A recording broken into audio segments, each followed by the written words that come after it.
আসসালামু আলাইকুম। আমি doctor Mohammad Anwarul Islam, senior consultant শিশু 250 শয্যা বিশিষ্ট জেনারেল হাসপাতাল ঝিনাইদহ। আজ 14 জুন বিশ্ব রক্তদান দিবস। এই দিবসে যে সমস্ত ব্যক্তিগণ বিভিন্ন সময়ে একাধিকবার বা একবার রক্ত দিয়েছেন তাদের সবাইকে অসংখ্য শুভেচ্ছা ও স্বাগতম। আমিও ছাত্র জীবনে অনেকবার রক্ত দিয়েছি, বলা যায় যে প্রতি 4 মাস পর পরই রক্ত দিয়েছি। আমার রক্তদানের একটা ঘটনা বলি।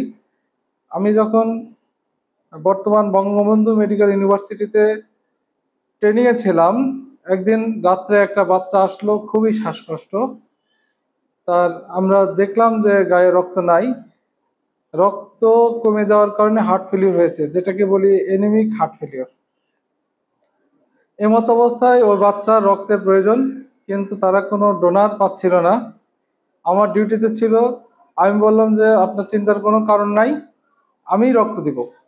তারপরে আমি নিজে গিয়ে ওই বাচ্চাটাকে ব্লাড ব্যাংকে গিয়ে রক্ত দিয়েছি। পরের দিন বাচ্চার শ্বাসকষ্টও নাই, বাচ্চার মুখে হাসি। এই যে একটা পরিতৃপ্তি রক্তদানের, এ কোটি টাকা দিয়েও মানুষের মনে এতটা আনন্দ দেওয়া সম্ভব না।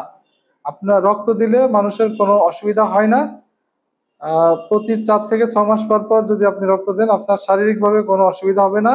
শরীর আবার আপনাকে সুস্থ, মানে শরীর নিজে থেকে রক্তের ইয়েটা পূরণ করে ফেলবে।